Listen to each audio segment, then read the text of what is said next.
Welcome to the Business Outlook, where we sit down with visionary leaders shaping the future of business. I'm Ron Cruz. What strategies, challenges, and innovations are driving success in today's dynamic marketplace? I'm Salve Ibanez.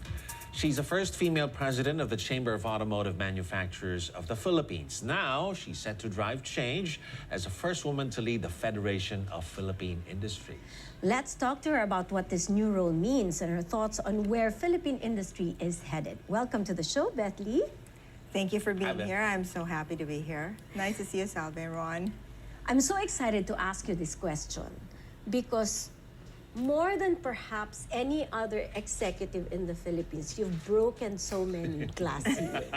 First youngest first woman president of Campi. Yes. And then you also started the first 100% Filipino-owned electric vehicle manufacturer, and now first woman leader in FPI. What drives this passion to always be the first? First, it's really God's blessing. I don't really, put a path forward to say that I want to be the first. In fact, when I started with Universal Motors, Nissan, and Campi, it was a journalist that called the attention that you're the first high executive in this male-dominated industry, which is the auto industry. So I didn't really put much attention to it because really what matters is the result. So regardless of gender, it's results that matter. But I'm so grateful and thankful also because that has, there's trust and confidence when you are elected to be president of an organization. So it really is a blessing. And it's also a responsibility. But having said that, it's something that's welcome. And it gives you a little bit of an edge because being, the only female in a male-dominated industry, you do get a lot of attention, double-edged sword, but you do get a lot of attention. But you also get opportunities, so such as today. What do you think were the major experiences you've gone through, major lessons you've learned that you will be bringing into as the head of the FPI? Good question. That's a whole nother show. Okay? But there's a lot of, I think, the dynamics of being, for example, in a board that is dominated by men. There's a certain dynamic there that I learned early on. Mm-hmm. And it does, I'm also a fellow of independent corporate directors. So we also espouse to have more women in boards. So there is a dynamic that I think really benefits any board, association, or corporation. But the lessons I learned is that, first of all, results really matter. So it doesn't really matter what your gender is. Bottom line is, can you do the job that you set out to? And secondly, I've been blessed with colleagues who are professional. So I really didn't get much of the, it's sort of saying you're one of the boys, but with respect. Yeah.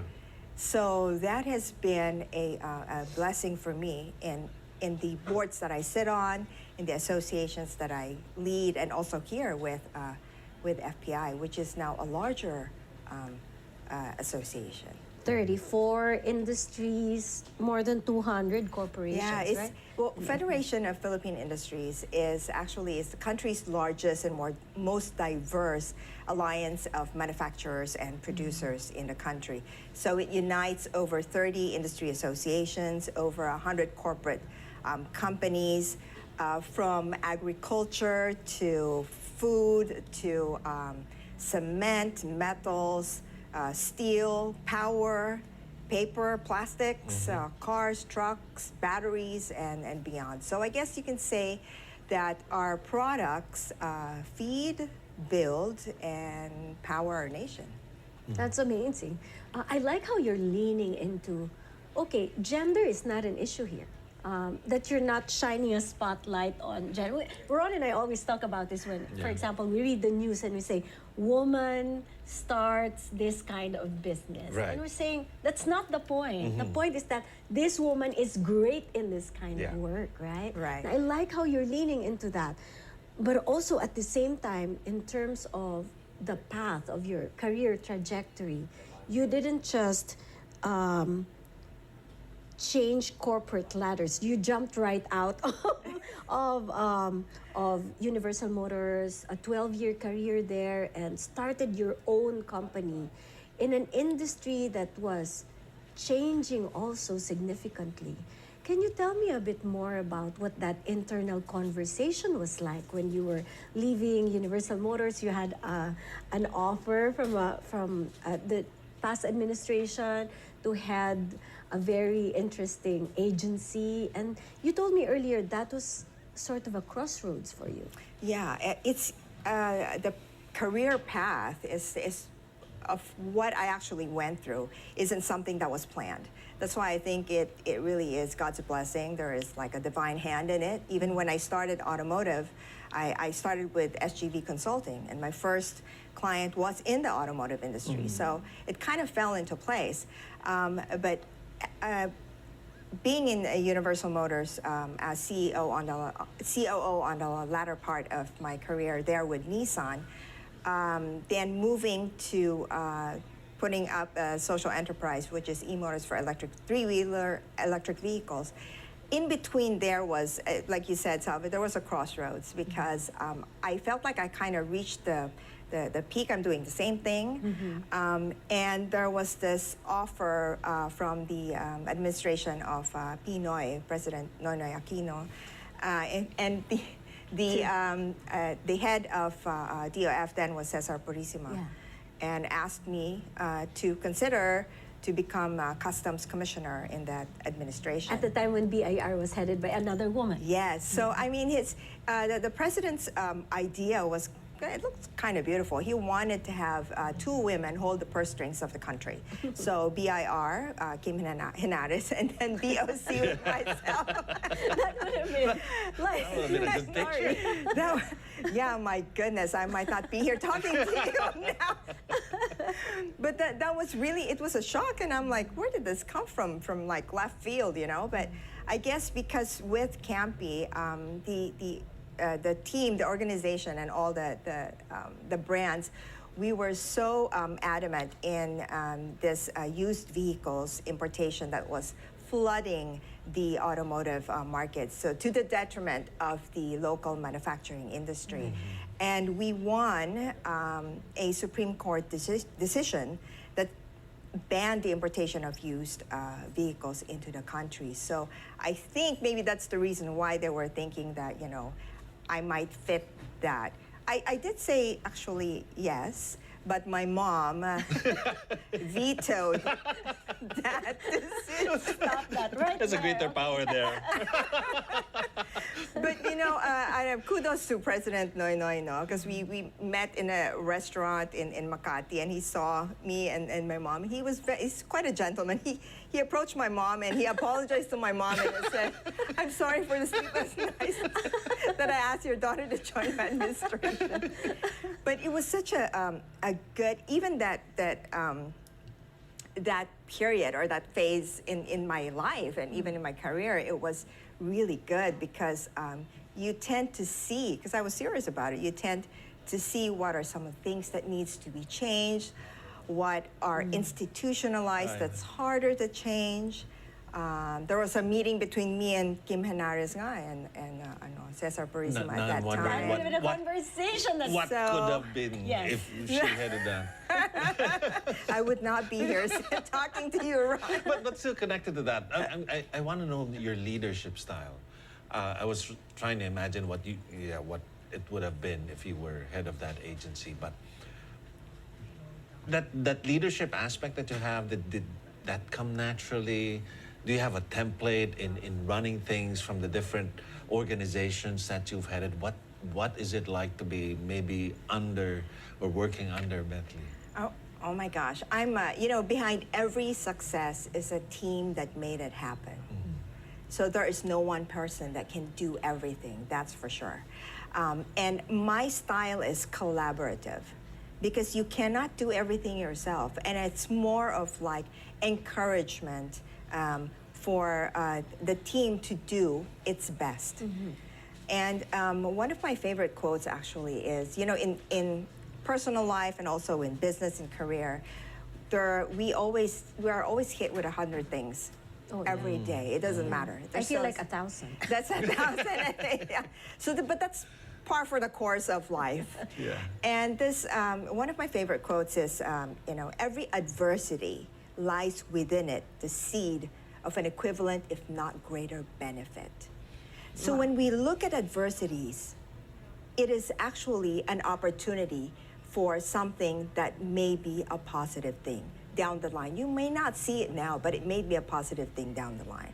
It's the same thing. There is a Chinese character. It's the same character that shows that there is an opportunity, but there's also hardship in that same character. So I think that's really a very good compass. And also my mom also instilled in me, which I also share with my team. Anywhere I go, I end up with, or end up in, is my mom always says, if you died tomorrow, did it make a difference that you live today? So every day, if you can, do something good for something else, because your talents. Your she's very straight, but she's such a great question. We're gonna invite her next. she's mom ng bayan, I tell you. Seriously, I mean, everybody wants to adopt her as mom. But really, that's the thing. I think that's the main thing that helps me move forward. And since, you know, every success, there's a team that made it happen. The team will actually move by themselves. Given this, if we have you show the vision, you show the trajectory, and you show the why. Why are we doing this in the first place? But then those kind of things.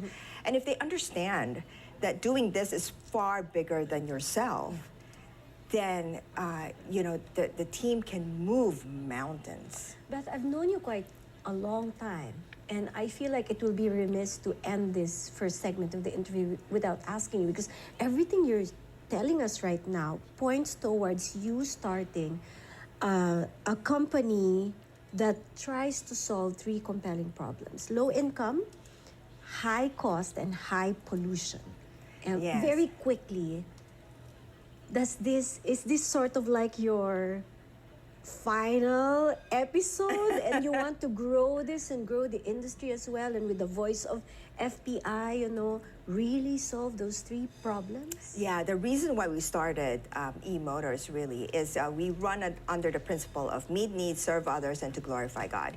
So the meeting needs will be the poverty alleviation part. And I used to sell Nissan vehicles, you know, like the vehicles that run 6 million and up. And can outspeak any guy on all the technical I know. terms. But it's for rich people who can afford. And we had this program that's called the Your Van, Your Business program that opened my eyes, where it's the first also in the auto industry to pair vehicle sales to poverty alleviation. But long story short, every Nissan Urban that was sold, a percentage goes to a foundation that helps the poorest of the poor start their own businesses. So that opened my eyes up in Nissan. And it was also, we got awards from Carlos Ghosn, who was the CEO of Nissan Global at that time. And so I learned from that lesson. And if we could actually help a number of families by doing that, can we do it and scale it, you know, lower the cost and see how that works? So EVs were just starting at that time, very nascent still industry, and I wanted to do the same thing to poverty alleviation, helping people actually use that as a self-liquidating business to help them, empower them to actually do business, instead of opening up your hand and waiting for some kind of an ayuda. We are going to talk more about that. For now, we're taking a quick break. We continue our discussion with FPI's Beth Lee after a few minutes. Keep it here on ANC.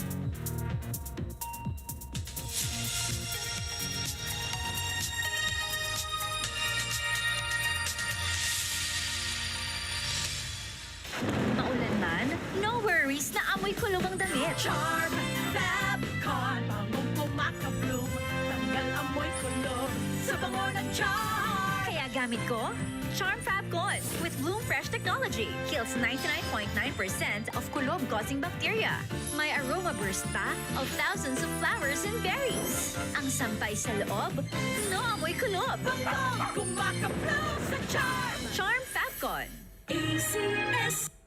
Tinesting, sinuri, siniyasan. Ang resulta? Super effective ang Shield sa pagpatay ng bakterya at virus. Shield Antibacterial Soap. Believe ang mga eksperto sa Philippine Nurses Association. At si Mami, Tiwala ako sa Shield. Shield Antibacterial Soap. Napatunayang mabisa. Ang mga nurse, tiwala. ACS.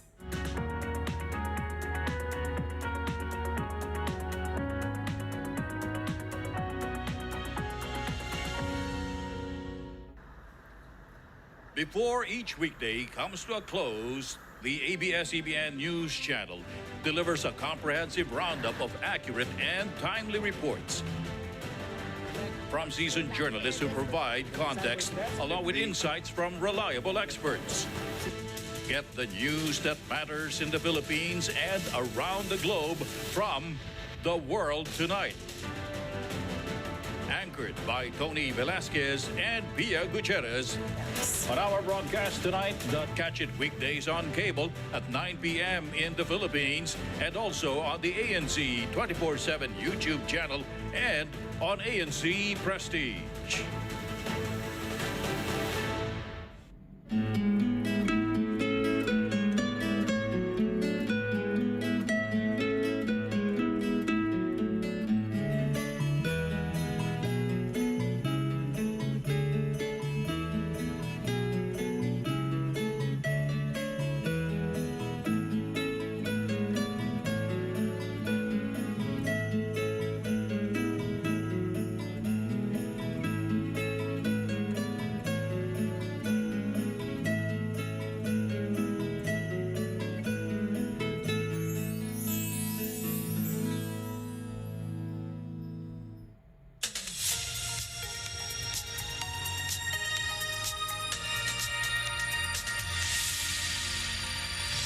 Welcome back. Still with us, Federation of Philippine Industries Chair Beth Lee.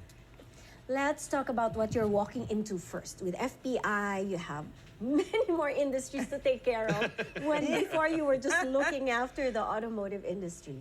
And so this is FPI, as we all know, is like the voice of manufacturing sector in Yes. Philippine industries. But also a sub part of that is still the automotive sector. And it shows a very mixed signal. Commercial vehicles up 18%, passenger cars down 35% in June. What does that tell you about the economy now?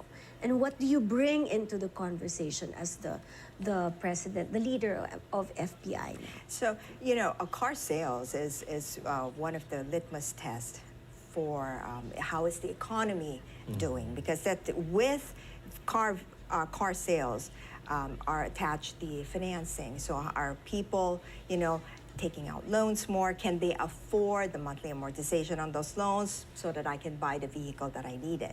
And the vehicle, will be using it for personal use, or is it going to be used for my business? So anytime, I know we crowd out the streets, but then the highways, but Especially during rainy season. yes, but that is like, I know it's kind of cliche, but it's the sign of progress when people actually buy commodities. Vehicles are commodities. So that is a good sign. Also for the industries, the breadth of industries that FPI actually has under its wing, we are very much concentrated on making local production and local manufacturing competitive. So that comes with it, especially now, the very hot topic of product standards. So we are very focused on tariff policy, strategic policy changes, anti-smuggling measures, climate change mitigation and sustainability policies, and product standards, so strict implementation of product standards. So all of this, runs across all the industries that comes under the umbrella of FPI. And since these are factories, manufacturing, there's also businesses that are ancillary businesses that are attached to this. Now, with that also is the ease of doing business. So Salve, Ron, you were asking, well, how does that affect, the economy and these things, Ease of doing business is one of the low-hanging fruits that we really need to tackle for local industries and also for those who export. Seems to And be a especially low-hanging fruit, but so for- hard I- to fix. Really, but there are some, one example. I know from the, I think the World Trade Organization says that if you were to have a business registered in the Philippines, it will take more than 106 days. In Singapore, it takes 15. Minutes. I think, baka nga, no? 15 minutes. But, I mean, this is something that if we were to do digitalization of the process, first digitize from analog to digital, and then do the streamline, not only streamline, but, just use, ang hirap kasing kausap ang computer, diba? Yes. So if you streamline the processes, digitalization of all these processes, it will make things faster. So that's Reduce corruption too. Yes, it increases transparency, reduces corruption because it's hard to talk to a computer. So those kind of things are really low-hanging fruit that we seriously need to tackle, especially since we have all these issues. We have tariffs that affect supply chain, logistics, increase in cost of logistics. So these are the kind of things that affect businesses, whether you're manufacturing, you're an importer, especially MSMEs, which constitute more than 99.6% of businesses registered here in the country. So there's a lot of things that we can do. I want to follow up that question with, are there any specific plans FPI is going to push for ease of doing business? Because that's always a topic here. It's always a topic, seriously, Salve. There's so many. Actually, we have, key industry policies, priorities, if you allow me to share them. One is to implement this Tatak Pinoy Act. This actually promotes locally made products. It's a national strategy to showcase locally produced products. So And it forces government agencies to actually allocate a part of their whatever they get from local suppliers, right? Yes. So the implementation of this Tatak Pinoy will actually help us. Regardless of what happens, it will help shield us from what's happening around regionally and globally. So these are the things that we can do that is in our grasp, within our control. The second is also to accelerate the rollout of Create More. So this is, it benefits local industries and also those industries that export. So for example, your CIT or corporate income tax now is 20%. You get to then deduct such costs like electricity costs. So that's important. The third is, we're very strict on this PNS, especially with what's happening now, substandard, understandard products and materials, even in cement.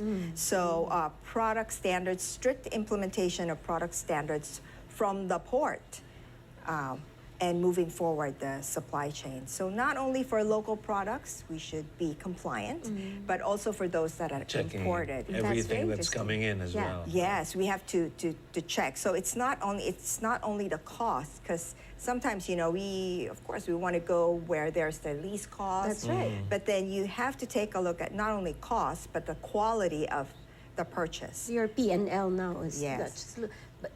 so these are things that you're going to ask from the government, or is there going to be a more dialogue on all of these? Yes, we policies? actually work very closely together with the government. Like for example, with the customs, for transparency and of course red tape, red tape, and shorten the process. So it will benefit legitimate businesses. So you know how the saying goes, right?